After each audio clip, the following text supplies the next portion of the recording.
The morning light of May 15th, 1853, crept through the workshop windows like honey through cheesecloth, illuminating countless motes of sawdust that danced in the air above the Leopoldstadt workshop. Our coach builder, let's not burden him with a name, for he could be any master of his craft in this sprawling Vienna, was already at his bench running practiced fingers along the grain of a particularly fine piece of ashwood. 24 years of such mornings had taught him to read wood like a priest reads scripture, each ring and whorl telling its own story of seasons survived. The city outside was waking to its new reality. 5 years had passed since the Revolution, since young men built barricades in these very streets, and though Emperor Franz Joseph sat firmly on his throne, something fundamental had shifted in the Viennese air. The old certainties were dissolving like sugar in coffee, and even a simple craftsman could feel it in the way his clients spoke to him now, still superior, naturally, but with a cautiousness that hadn't existed in his father's time. "Papa, the ledgers from April need your signature," Anna called from the small office attached to the workshop. At 17, she had her mother's quick mind for figures and her father's stubborn attention to detail. 3 years since cholera took her mother, and the girl had stepped into the gap with a grace that both proud and pained him. Wilhelm was already at work on the other side of the workshop, his movements precise but somehow restless. At 28, the journeyman had skills that nearly matched his master's, though he lacked that indefinable quality that separated competent craftsmen from true artists. Lately, there'd been something in his manner, quick glances toward the door, conversations that stopped when others approached. "The wheels for the Berger repair are ready for inspection," Wilhelm announced, not quite meeting his master's eye. The craftsman nodded, but before he could respond, the workshop door opened with its familiar creak. He'd never oiled it, finding the sound useful for announcing visitors. Baron von Reichstein entered, and the very air seemed to rearrange itself around his presence. 58 years of aristocratic breeding showed in every measured movement, from the way he removed his gloves, finger by finger, to how his walking stick never quite touched the sawdust-strewn floor. "Herr Master," the Baron began, using the formal address that acknowledged craft mastery while maintaining social distance. "I require your finest work." The coach builder set down his tools with deliberate care, wiping his hands on his leather apron. One learned to be cautious with the powerful, especially these days when fortunes could shift like wind direction. The Baron's requirements were specific and generous, a traveling coach for his daughter's wedding journey, to be completed by late June. "She marries a Bohemian count," he explained, allowing a rare smile to crack his austere features. "The coach must reflect both Viennese sophistication and the durability for country roads." The commission would keep the workshop busy for weeks and profitable for months. As they discussed details, the Baron favored dark green lacquer with gold trim, leather from a specific tannery in Ottakring. The coach builder found himself studying his client's face. Here was old Austria incarnate, trying to maintain its elegance while the world shifted towards something harder, more mechanical. The new railway lines were already cutting into the carriage trade, though men like the Baron would rather lose a limb than travel packed in with merchants and clerks. 6 weeks, then, the craftsman confirmed, already calculating materials and man-hours. Wilhelm had drifted closer during the conversation, his expression unreadable. "I'll need to order special springs from the forge in Maidling." After the Baron departed, leaving behind the lingering scent of Turkish tobacco and privilege, The workshop returned to its rhythm. Yet something had changed. Wilhelm immediately volunteered to handle the materials order. Too quickly, perhaps. "I know you prefer to select the wood yourself," he said, "but I could save you the time." Anna emerged from the office, ink staining her fingers. "Papa, Herr Brenner sent word. He has that Cuban mahogany you asked about last month." She paused, glancing at Wilhelm. "He also mentioned something odd. Said he saw Wilhelm at the Margaretten market last week.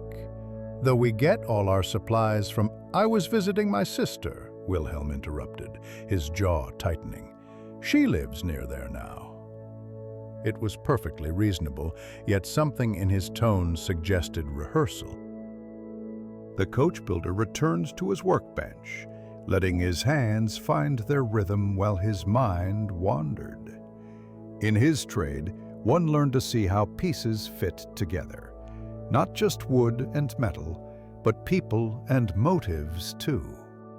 24 years of building carriages for Vienna's elite had taught him that the most dangerous flaws were often the ones carefully hidden beneath layers of polish and propriety. Still, Wilhelm had been with him for 6 years. Surely, he thought, running his thumb along the wood's grain, surely he could trust those closest to him. The morning light had shifted now, casting longer shadows across the workshop floor. And somewhere in the back of his mind, a small voice wondered if shadows were all one could really trust in these changing times. 6 weeks can pass like water through fingers when a craftsman loses himself in creation, and so they had. The afternoon of June 28th arrived heavy with summer heat, the kind that made the workshop's varnish smell sharp enough to taste. The Baron's carriage stood complete in the courtyard, its dark green lacquer catching the light like the scales of some elegant reptile.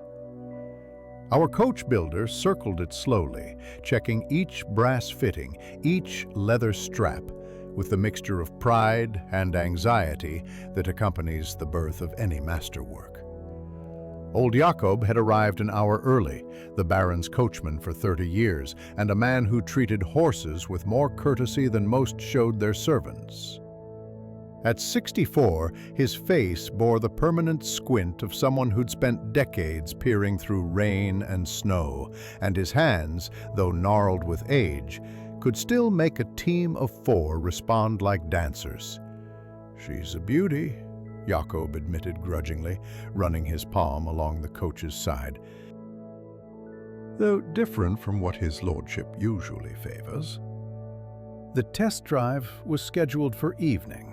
The Baron insisted his daughter see the carriage by gaslight, as it would appear during the wedding festivities.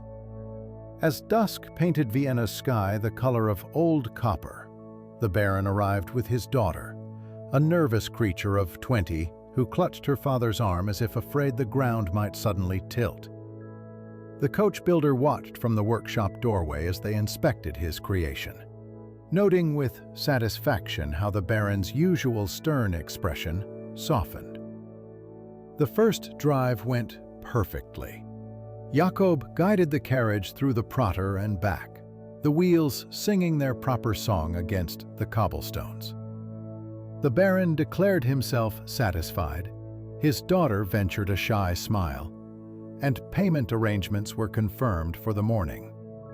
Yet, as they prepared to leave, Jakob lingered, shifting his weight from foot to foot, like a schoolboy with a confession. "Herr Master," he began, glancing nervously at the departing Baron, "I should tell you, during the drive, when we passed through the darker streets—" He paused, removed his cap, twisted it in his hands.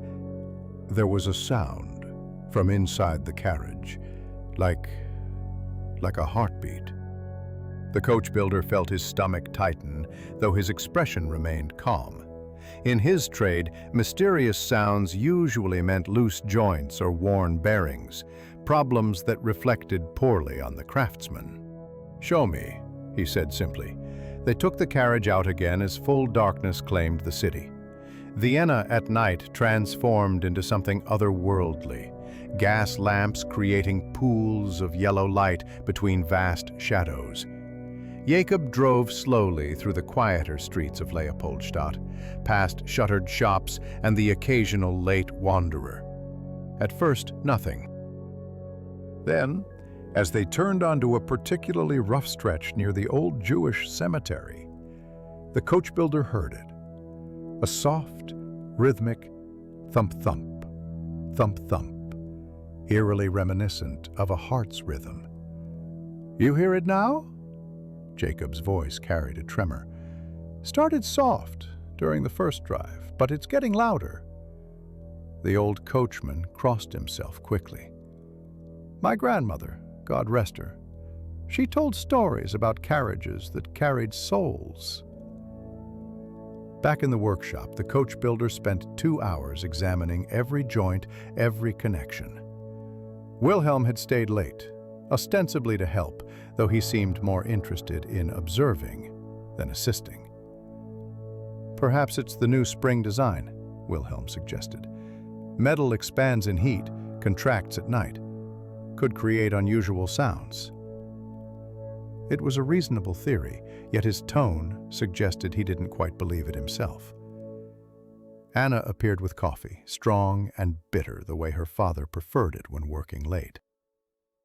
"Papa, you look troubled." She'd inherited her mother's ability to read his moods, despite his careful, neutral expression. "Is it the Baron's carriage?" "Just a small adjustment needed," he replied, not wanting to worry her. Yet as he returned to his examination, crawling beneath the carriage with a lamp, he couldn't shake a growing unease. Every measurement was perfect, every joint tight. The sound shouldn't exist. The next morning brought unwanted news. Jacob had refused to take the carriage out for the Baron's morning ride, claiming illness, though everyone knew the real reason. Servants talked, as servants always did, and by noon, whispers of a cursed carriage had spread through the coffee houses of the Ringstrasse. Herr Brenner stopped by the workshop that afternoon, his usually jovial face creased with concern. "My friend, I heard strange talk at the Merchants' Club. They say Baron von Reichstein's new carriage carries a demon's heartbeat." He lowered his voice. "In times like these, with people still nervous after the troubles, such rumors can destroy a reputation faster than fire destroys wood." The coach builder continued working, his movements deliberate and calm, though inside his thoughts raced. 24 years building his reputation, and it could crumble over something he couldn't even explain. He thought of his father, who died believing the craft would always be needed, never imagining a world where iron horses on rails might replace wooden carriages on roads. Now here he stood, fighting not against progress, but against superstition, perhaps the oldest enemy of all. As evening approached, a message arrived from the Baron, formal, polite, but with an undertone of steel. The issue must be resolved within 3 days, or the commission would be considered void. Wilhelm read the message over his master's shoulder, his face unreadable. "Perhaps," he said quietly, "we should consider that some problems aren't meant to be solved." The morning of July 3rd arrived with unseasonable cool air that made the workshop almost pleasant, though our coach builder barely noticed. He'd spent the night sketching diagrams, calculating weight distributions, searching for any explanation that wouldn't sound like madness. Anna found him asleep at his workbench, his head pillowed on technical drawings, pencil still clutched in his hand. "Papa," she said gently, setting down fresh bread and coffee. "Frau Weinberg canceled her appointment. She said she'd wait until you've resolved your current difficulties." The way Anna wouldn't meet his eyes told him everything. The rumors had spread beyond the coffee houses now, seeping into the drawing rooms where his livelihood was truly decided. 3 visitors arrived before noon, each cancellation dressed in different excuses. One cited sudden financial constraints, another a change in travel plans. Only Countess Esterhazy had the courtesy to be direct. "My dear craftsman, you understand I cannot commission a carriage from someone whose work is being discussed in such unfortunate terms."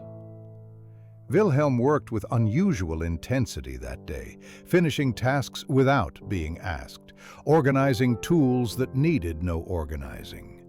Yet whenever the Baron's carriage was mentioned, he found urgent business elsewhere. "I need to check on the leather order," he'd say, or "The apprentice at Mueller's workshop owes me some brass fittings." Always something, always elsewhere. The coach builder decided on a different approach.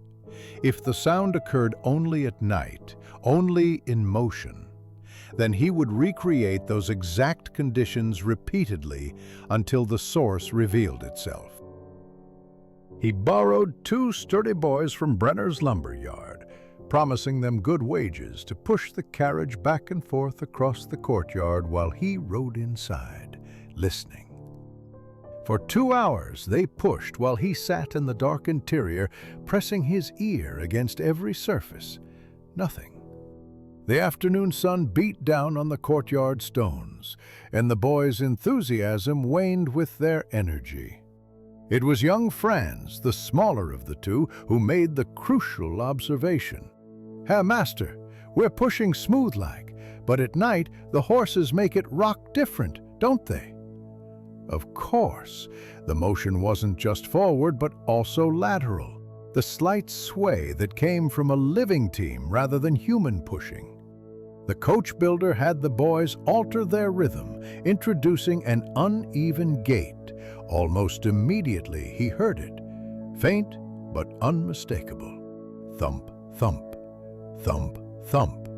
His pulse quickened with the thrill of progress, even as the sound sent an involuntary shiver down his spine.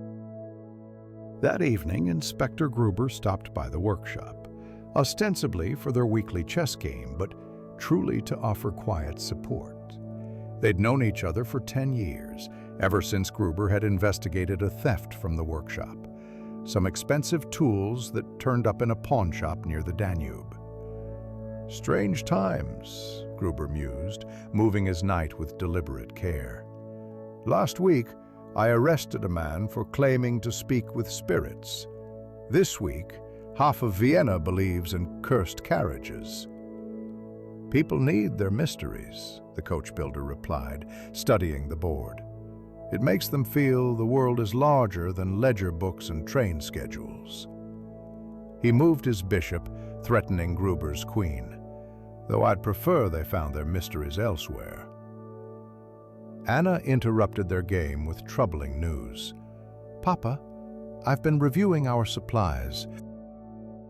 We're missing several pounds of brass screws, 2 bottles of specialty oil, and a set of small springs." She held out the inventory ledger, her neat figures telling their story in ink. "The losses started about 3 weeks ago, just as we began the Baron's commission." Wilhelm, who'd been working late again, looked up sharply. "Are you accusing me of theft?" His voice carried an edge of something, guilt, anger, that made everyone pause. "No one's accusing anyone," the coach builder said carefully, though he filed his journeyman's reaction away for later consideration. Perhaps it's simply poor record-keeping. But Anna's records were never wrong, and everyone knew it. Later that night, alone in the workshop, the coach builder found himself thinking about trust. How it was built slowly, like a good carriage, each piece carefully fitted to the next. His master had taught him that a craftsman's reputation was like varnish. Many thin layers creating something that seemed solid, but could be stripped away by the wrong chemical reaction. He'd trusted his master, learned from him, eventually surpassed him. Now Wilhelm was following that same path, or so he'd thought. July 5th brought a potential breakthrough. While examining the carriage's interior for the 100th time, he noticed something odd about one of the door panels.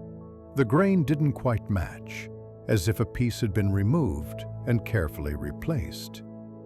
His fingers, sensitive as a safecracker's, found the slightest ridge where there should be none.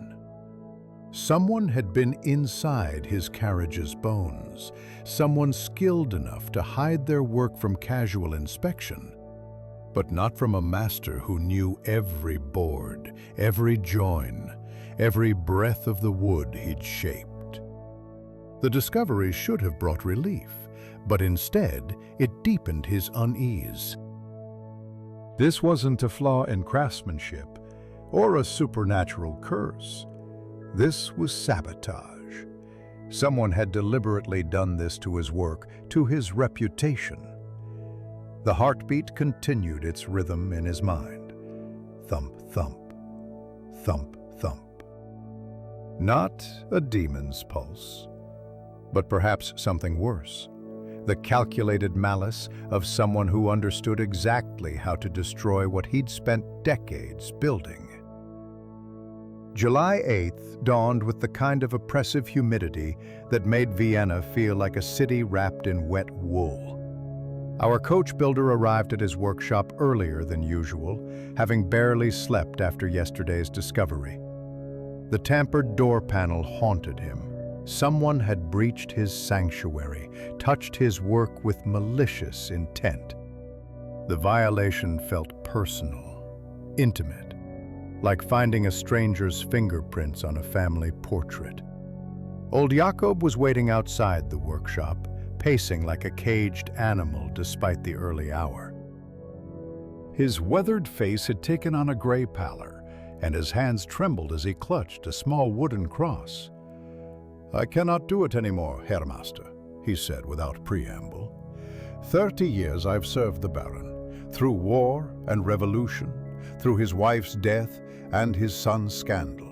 But this," he shook his head violently, "the sound is getting louder. Last night, when I drove the Baron to the opera, it was like something alive was trying to break free."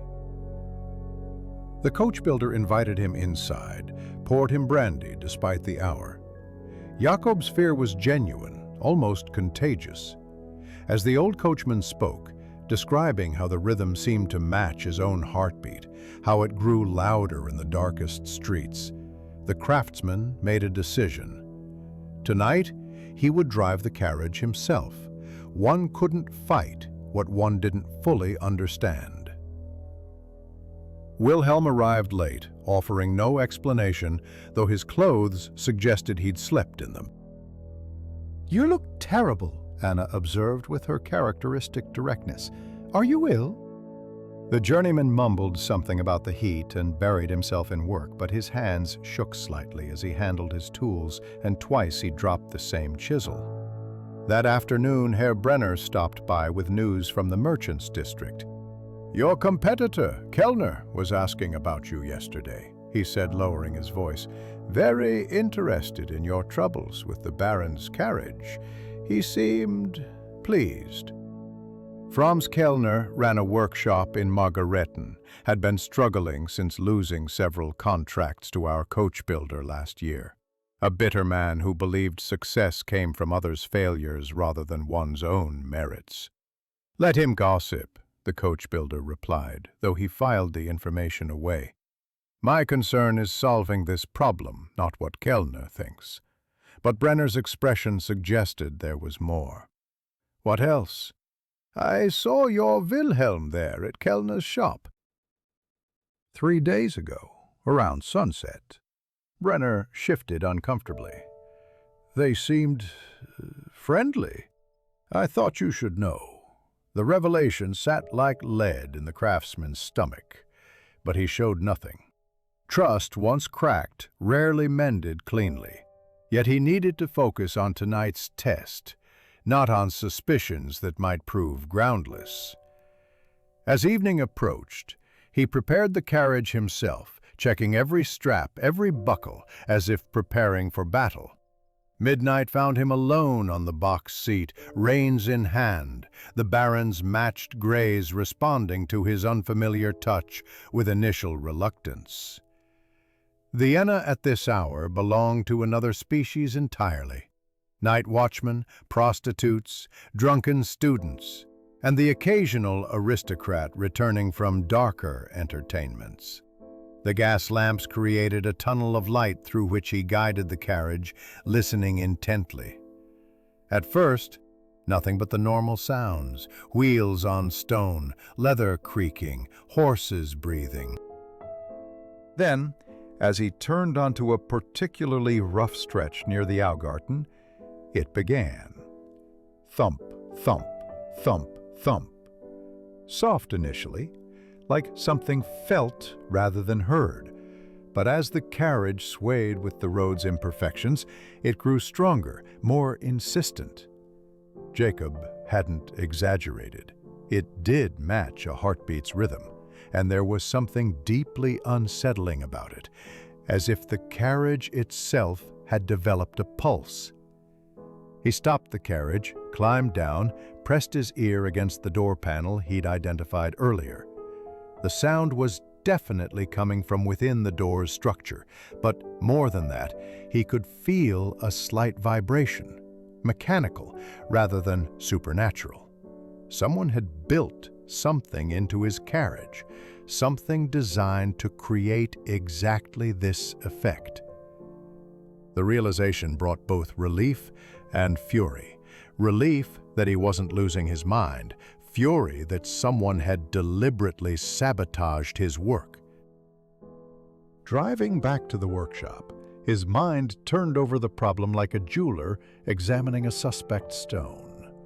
This wasn't random vandalism, but calculated destruction aimed at his reputation. The device, whatever it was, required skill to create and install. It needed someone with access to the workshop, knowledge of carriage construction, and the ability to work undetected. The list of suspects was short and painful. In this age of progress, when steam engines thundered across continents and telegraph wires carried thoughts faster than horses, people still carried ancient fears in their hearts. The saboteur understood this, had weaponized superstition more effectively than any physical damage could have done. A broken wheel could be fixed in hours. A reputation for building cursed carriages might never recover. Back in the workshop, he made careful notes about the sound's pattern, its relationship to the carriage's movement. Tomorrow, he would begin the delicate work of opening that door panel without damaging the evidence within.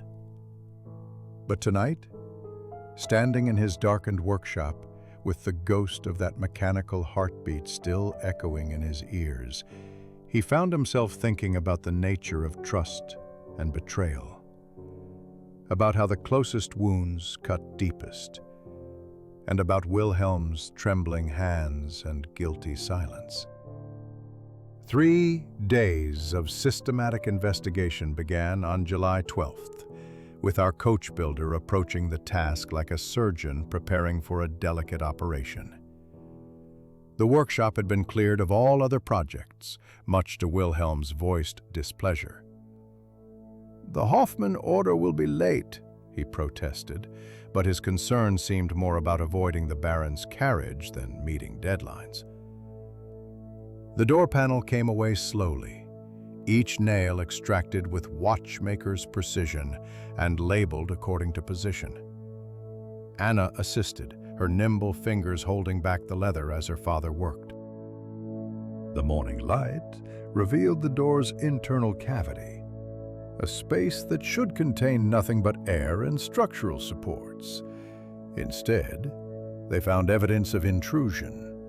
Fresh sawdust where none should exist, tiny scratches on wood that had been sealed away since construction. "Someone's been here," Anna whispered, as if speaking louder might disturb evidence. She was right to be cautious. Whoever had done this understood carriages intimately, knew exactly where to hide their mischief, where only demolition would reveal it. The coach builder's mind drifted to his apprenticeship. 28 years passed. Old Master Steinberg had been a tyrant for detail, making him disassemble and rebuild the same wheel 12 times until he understood not just how, but why each spoke carried its specific load.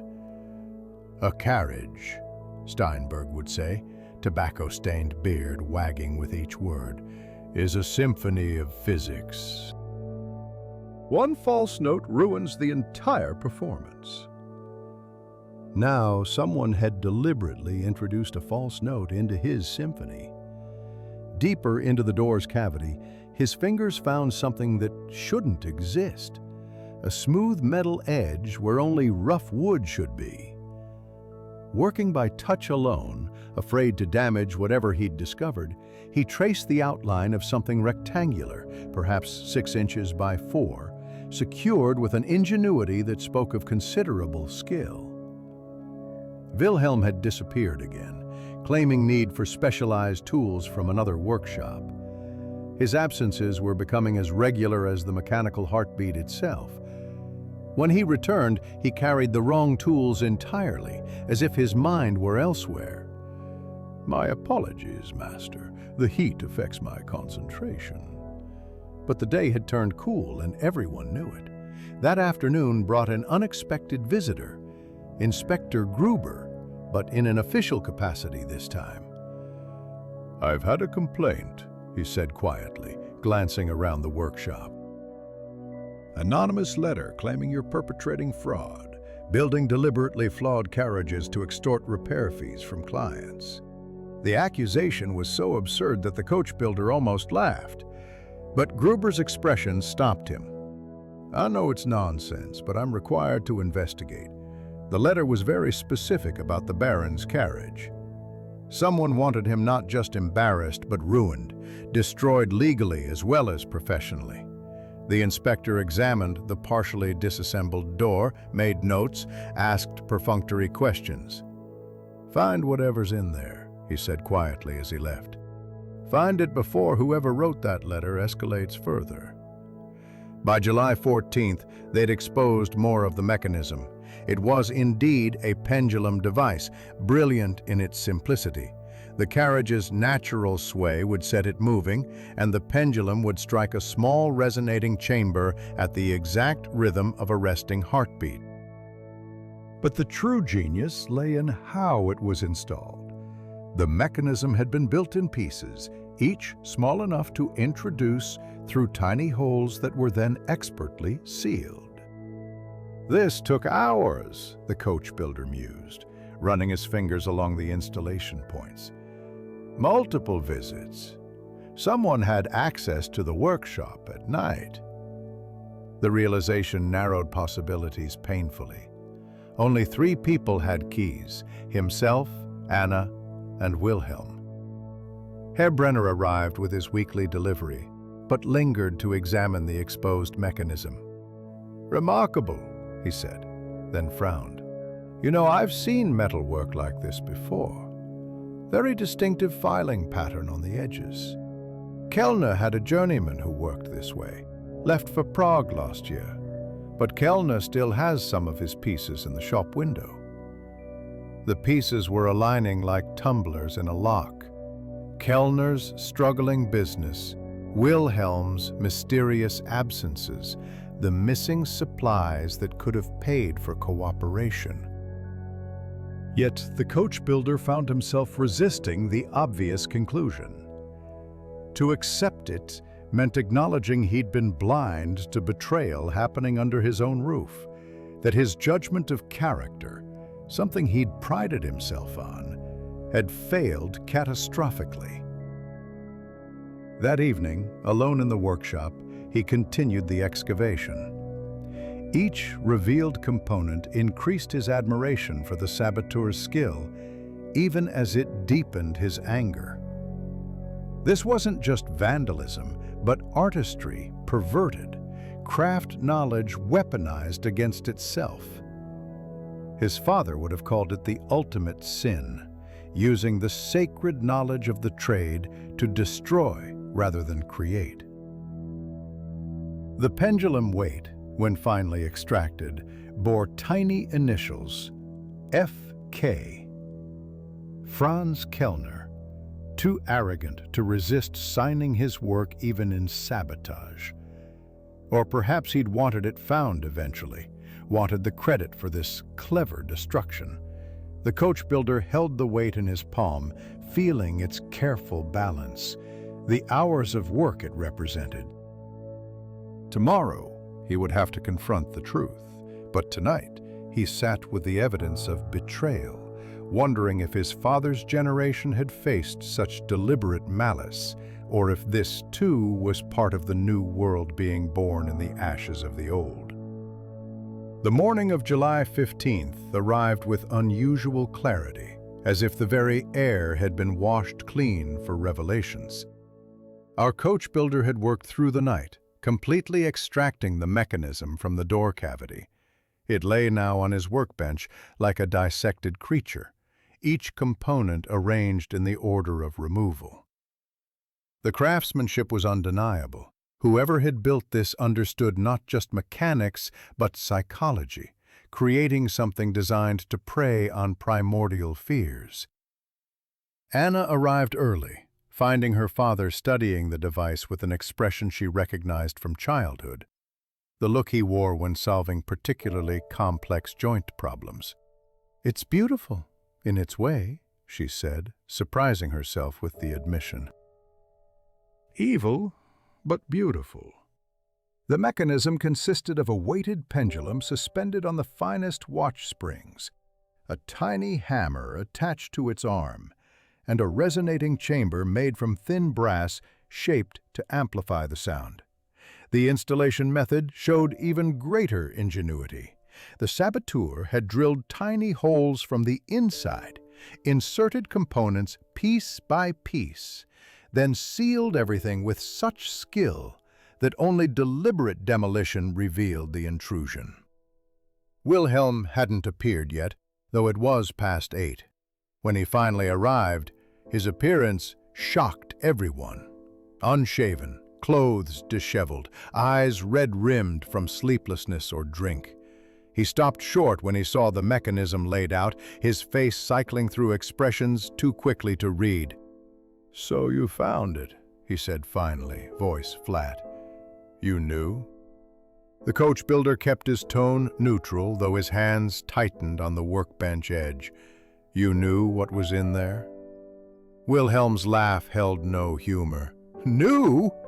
I helped install it." 3 nights' work after you gone home. Kellner paid me 50 gulden. The confession tumbled out like water from a broken dam. He said it was just a prank, something to embarrass you a little, make the Baron question your work. I didn't realize. He gestured helplessly at the mechanism. I didn't understand it would sound so real, so frightening.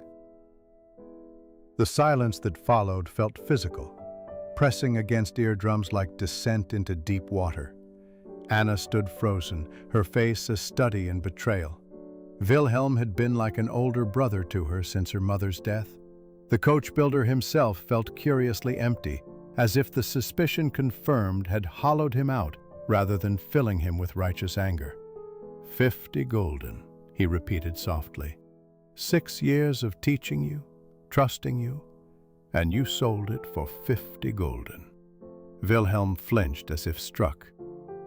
Did you also write the letter to Inspector Gruber? No! Wilhelm's denial rang genuine. That was pure Kellner. He wanted you ruined completely, your workshop closed. He's bitter about losing the contracts, blames you for his failures. The journeyman slumped against the wall.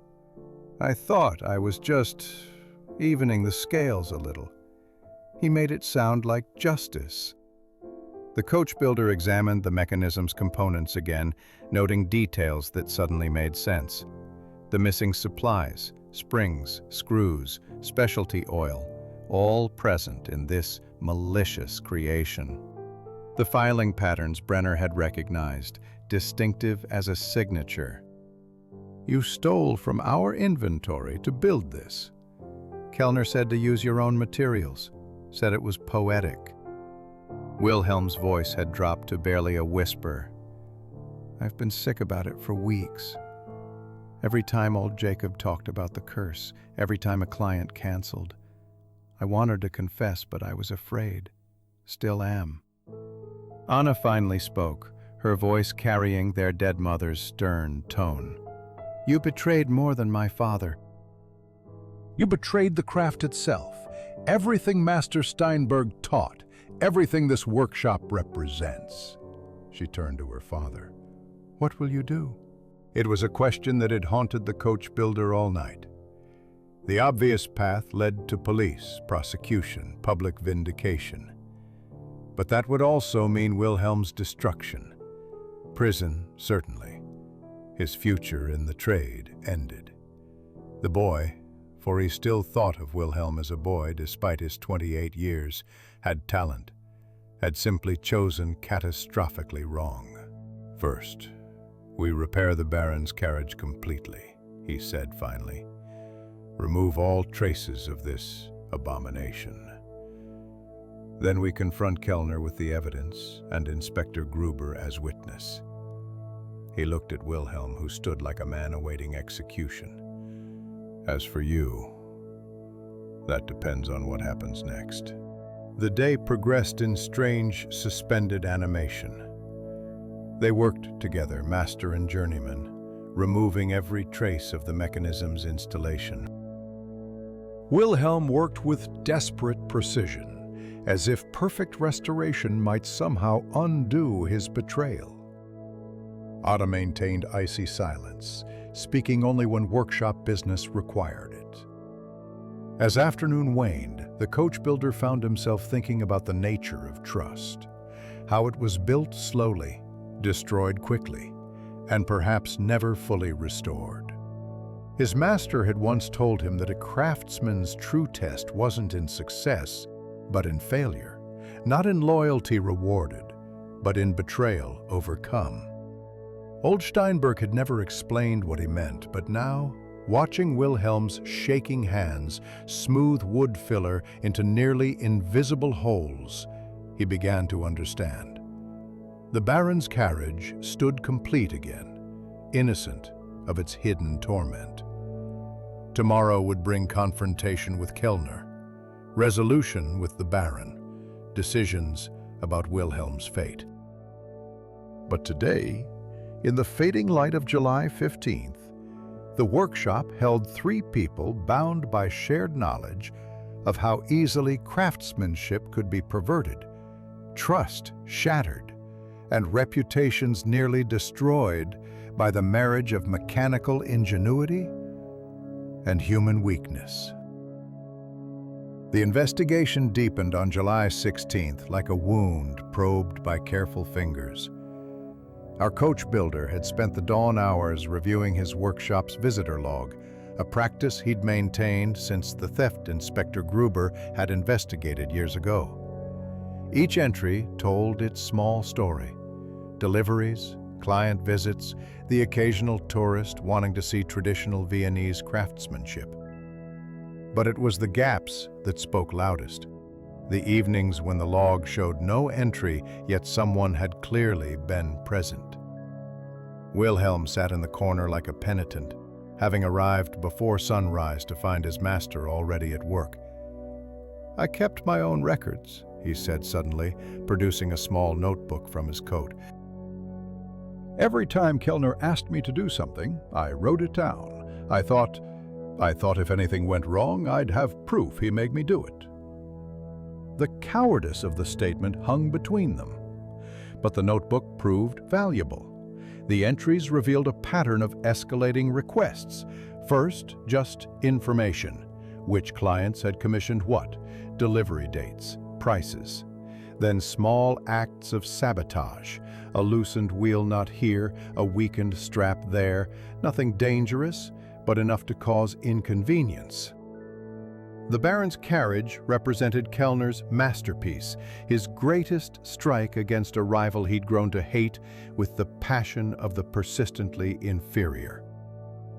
Anna had gone to the merchants' district, claiming need for supplies, but actually gathering intelligence. She returned with disturbing news.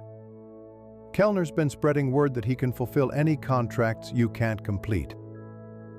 He's already approached 3 of your clients, offering significant discounts.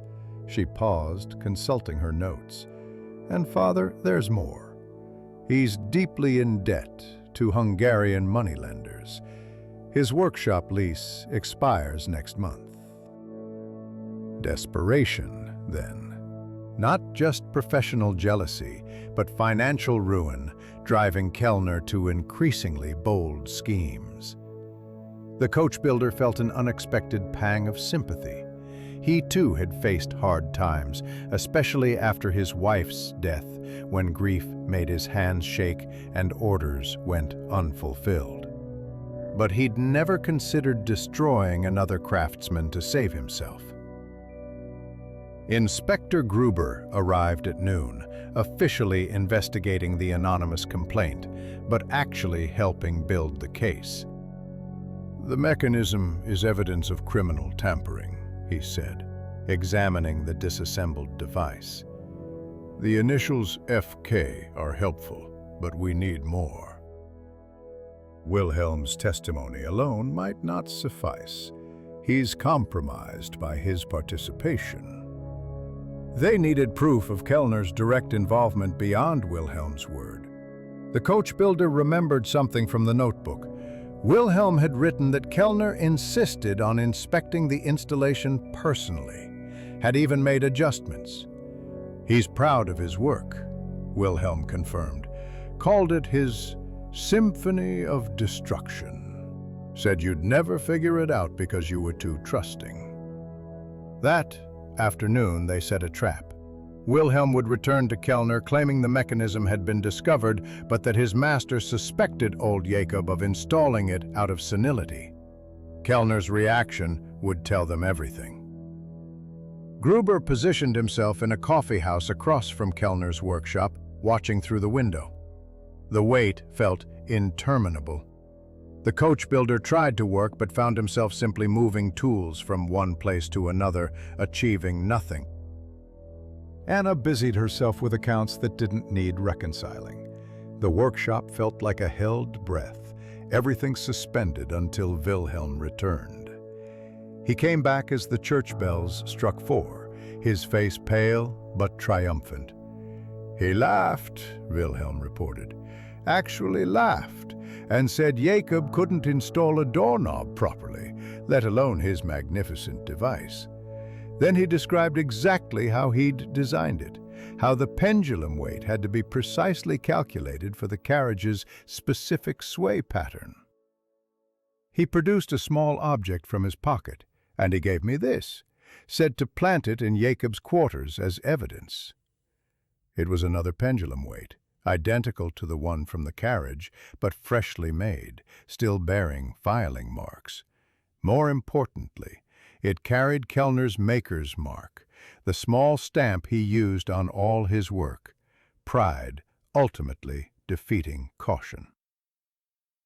By July 18th, they had assembled everything needed. The mechanism itself, the forged pendulum weight, Wilhelm's detailed records, and several witnesses who'd seen Kellner near the workshop on nights when the installation occurred. But the coach builder found himself hesitating. Destroying Kellner would be justice, but it would also mean destroying a man already teetering on the edge of ruin. He tried to destroy you, Anna reminded him, sensing his reluctance. Would have succeeded if you weren't so thorough. She was right, of course, yet he remembered Kellner from years past, when they'd both been journeymen, sharing beer and complaints about their masters. When had competition turned to hatred? When had the craft that should unite them become a battlefield? That evening, alone with the evidence spread before him, the coach builder made his decision. Justice, yes, but perhaps tempered with something else. He thought of old Master Steinberg, who'd once said that a true craftsman's revenge was to build better, not to tear down. Tomorrow, he would confront Kellner, but not in the way anyone expected. The threat of investigation had led not just to guilt, but to a choice about what kind of man he wanted to be, what kind of master, what kind of craftsman in this changing world where old certainties dissolved daily. July 19th brought the kind of crystalline morning that made Vienna's spires pierce the sky like golden needles. Our coach builder stood before Kellner's workshop in Margaretten, Inspector Gruber at his side, Wilhelm trailing behind like a shadow of shame. The shop's windows displayed Kellner's best work. Competent, even elegant, but lacking that indefinable quality that elevated craft to art. Kellner emerged from his workshop's depths, saw them, and his face underwent a transformation that might have been comic in other circumstances. The blood drained away, leaving him gray as old ash, then rushed back in a tide of desperate defiance. "Come to gloat, have you?" His voice cracked on the last word. "Come to talk," the coach builder replied, producing the mechanism. Kellner's eyes fixed on it with the fascination of a mouse watching a serpent. "Your work, I believe.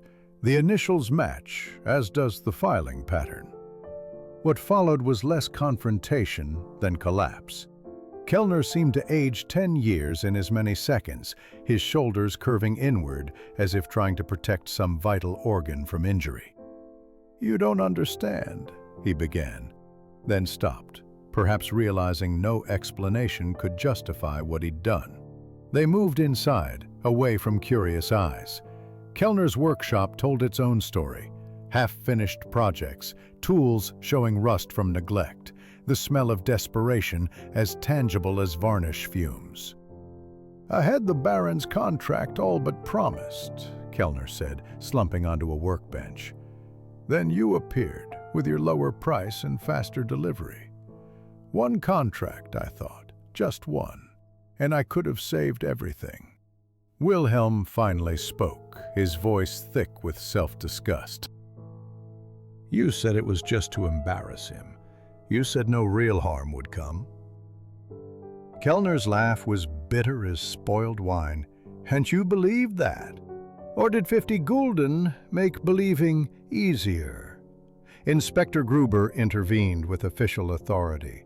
"Herr Kellner, you've admitted to criminal sabotage. The penalties are severe.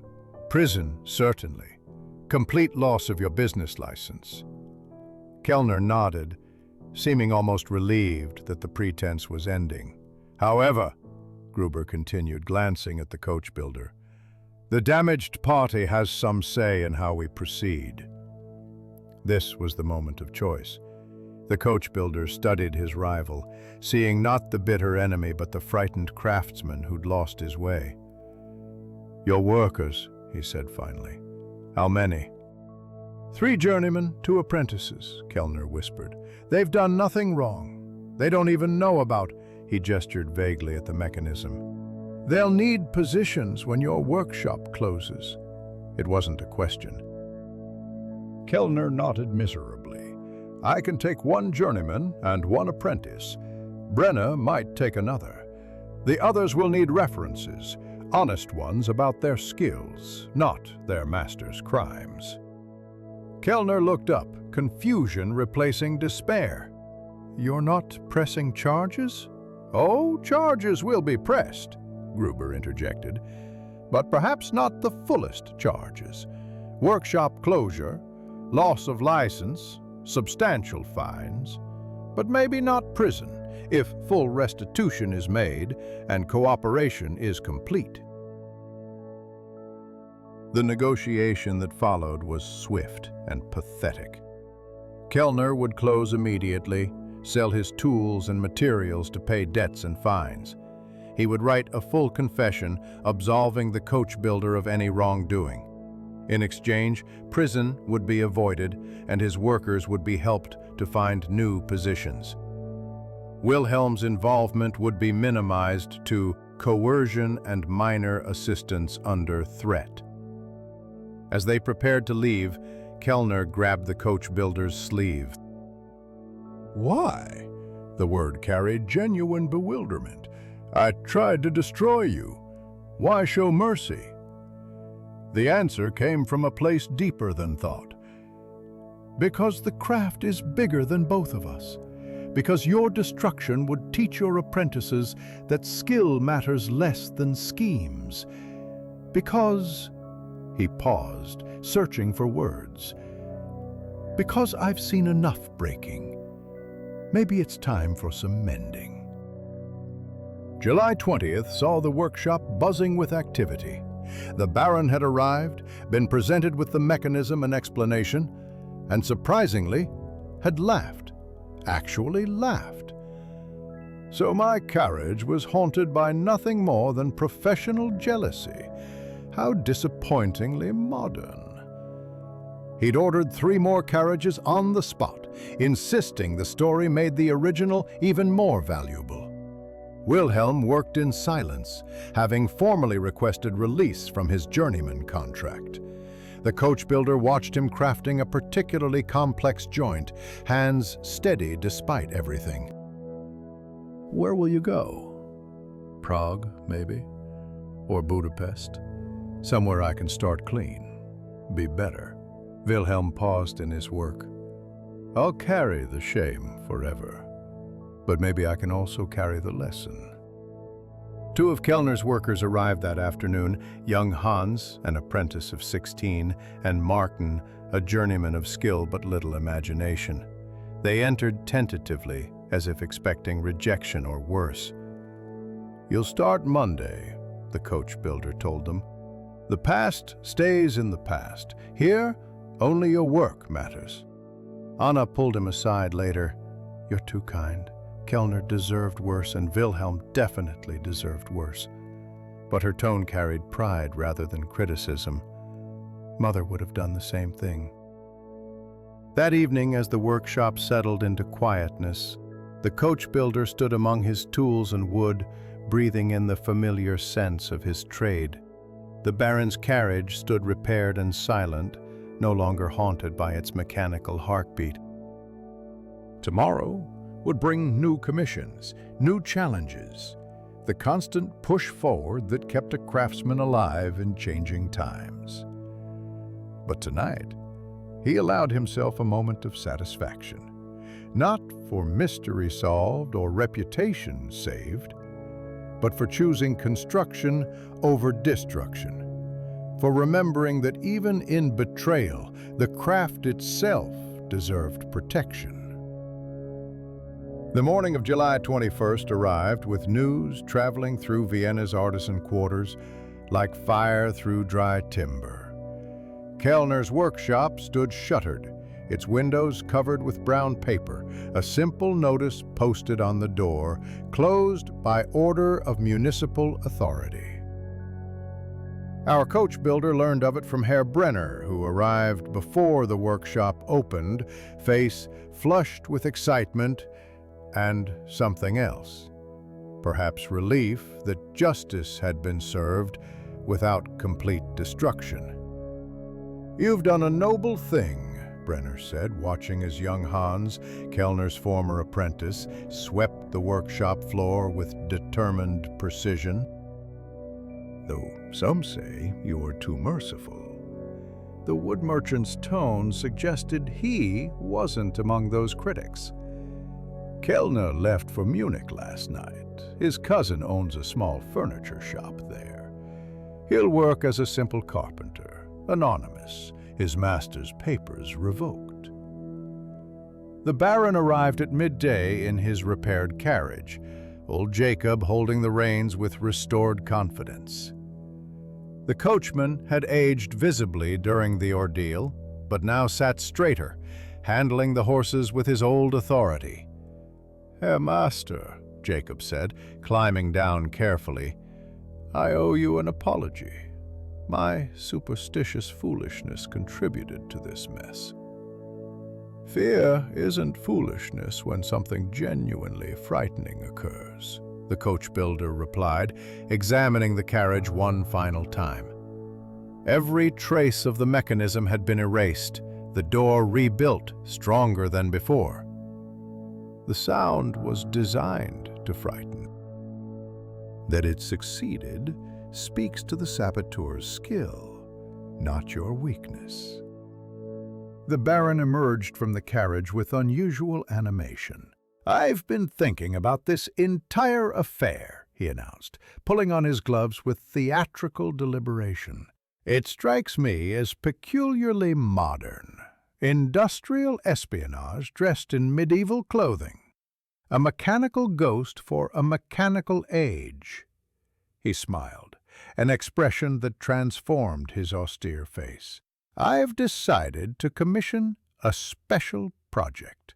A traveling exhibition carriage, something to showcase Viennese craftsmanship at the Paris exhibition next year. Interested?" The commission would be the workshop's largest ever, enough work to sustain them through winter and beyond. Anna quickly appeared with contracts and specifications, her efficiency masking her excitement. As they discussed details, Wilhelm finished his final piece, a jewelry box of extraordinary delicacy, his parting gift to the workshop that had trained him. "It's for Anna," Wilhelm said quietly, presenting the box with formal courtesy. "An apology, though I know no gift can undo my betrayal."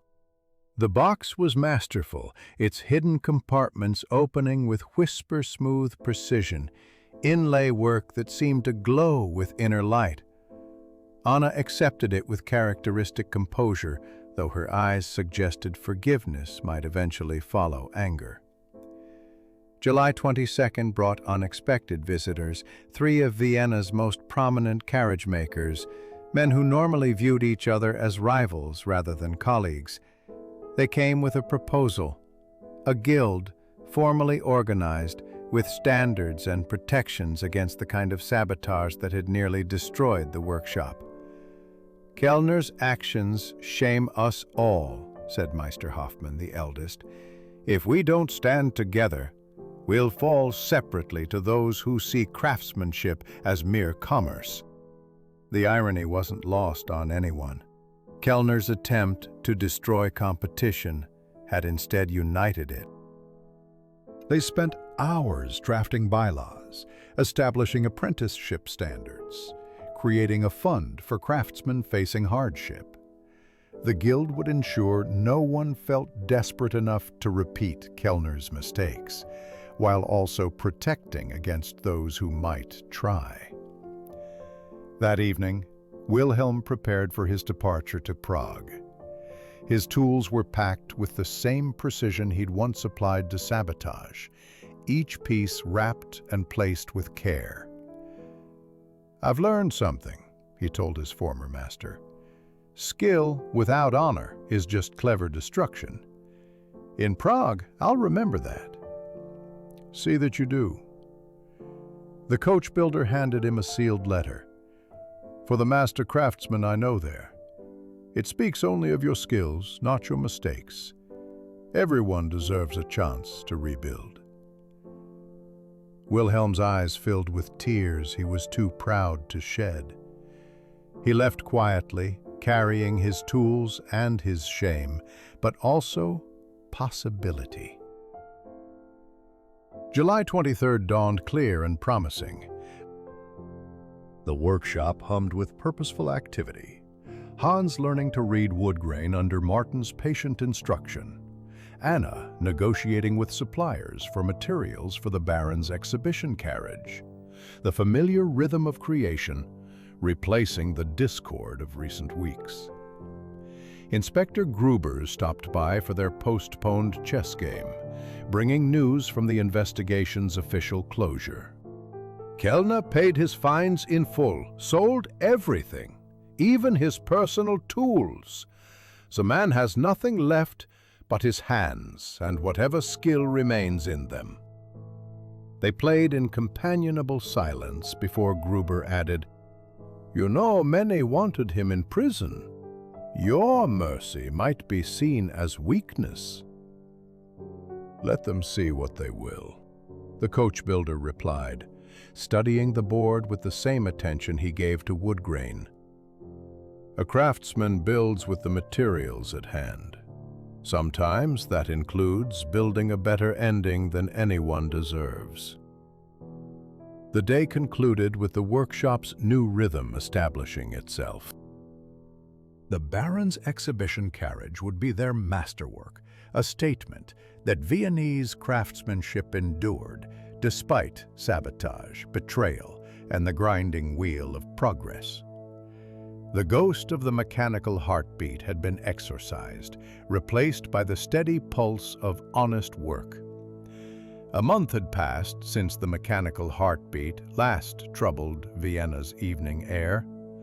August 15th found our coach builder working late in his workshop, the exhibition carriage for Paris taking shape like a prayer rendered in wood and metal. The evening light slanted through windows now clean of summer dust, illuminating motes that danced above his workbench like tiny celebrations of ordinary peace. The workshop had found its new rhythm. Young Hans had proven surprisingly gifted, his hands learning the language of wood with an intuition that couldn't be taught. Martin, freed from Kellner's bitter atmosphere, revealed himself as a steady craftsman who took genuine joy in teaching. Even Anna seemed lighter, the recent trials having proven her capabilities beyond mere bookkeeping. She now negotiated with suppliers as skillfully as any merchant, her mother's intelligence wedded to her father's pragmatism. The coach builder set down his plane, running fingers along the smoothed ash panel that would become part of the exhibition carriage's interior. Each stroke revealed grain patterns like frozen water, nature's art waiting to be honored by human craft. He thought of Wilhelm, who'd sent a single letter from Prague, just 4 words, "I remember the lesson."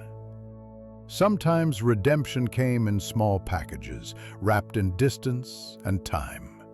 The evening walk had become his ritual, a circle through Leopoldstadt that always passed Kellner's shuttered workshop. Tonight, something was different. A light glowed in the upper window, and movement suggested presence where abandonment had reigned. Curiosity drew him closer, though caution kept his hand from the door. "It's rented," a voice said behind him. Frau Muller, the district's most efficient gossip, appeared with her market basket. "Young couple from Bohemia. He's a clockmaker. She does fine embroidery. They say he's already got commissions from 3 jewelers." She leaned closer, conspiratorial. "They don't know about the previous tenant's disgrace. Probably for the best." The clockmaker. How fitting that a master of legitimate mechanisms would replace one who'd perverted such knowledge. The coach builder wondered if traces of Kellner's presence remained. A forgotten tool, a sketch tucked behind a beam. Or if the new tenants had swept it all away, making the space entirely their own. Either way, the craft continued, honest work replacing schemes. Back at his workshop, he found Inspector Gruber waiting, but not for chess. "Thought you should know. I had a letter from Munich. Kellner's working steadily, simple furniture for simple people. His cousin says he never speaks of Vienna, never mentions carriages. It's as if that part of his life never existed." "Perhaps that's for the best," the coach builder replied, though something in him mourned the complete erasure of a craftsman, even a fallen one. "We are what we build, Inspector. If he builds honest furniture now, Perhaps that's who he becomes. Anna emerged from the office with tea, strong and bitter as always. Papa, I've been thinking about the exhibition carriage. What if we included a small plaque mentioning the guild, built under the standards of the Vienna Carriage Makers Guild? It would show unity, progress, that we've moved beyond individual competition. The suggestion was brilliant, typical of Anna's ability to see connections others missed.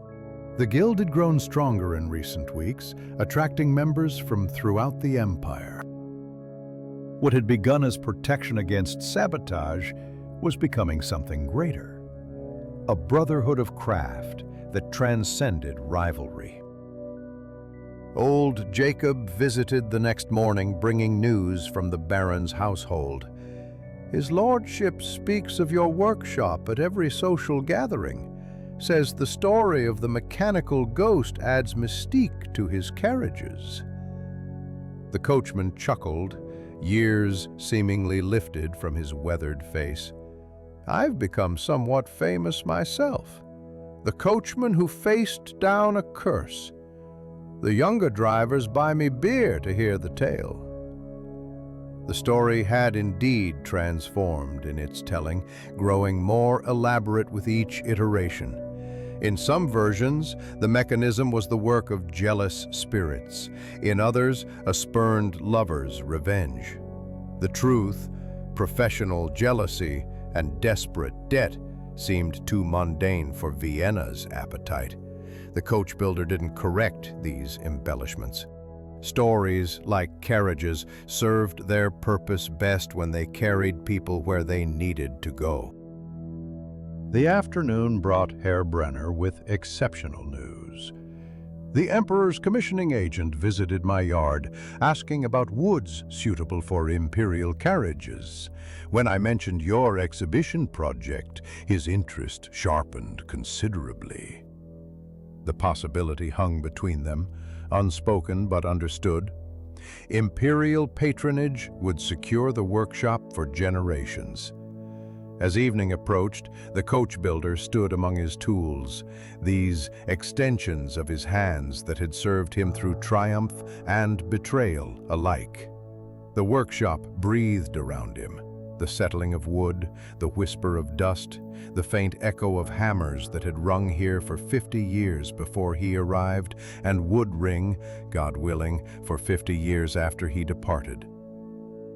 The exhibition carriage would be completed by month's end, would travel to Paris and show the world what Viennese hands could create. But that was future's business. Tonight, there was only this: an honest craftsman in his honest space, building something beautiful and lasting, while the great wheel of time turned steadily onward, carrying them all toward whatever morning waited beyond the horizon. The mechanical heartbeat had been silenced, but the true pulse of the craft, steady, patient, eternal, continued its rhythm, reliable as sunrise, certain as the grain in good wood.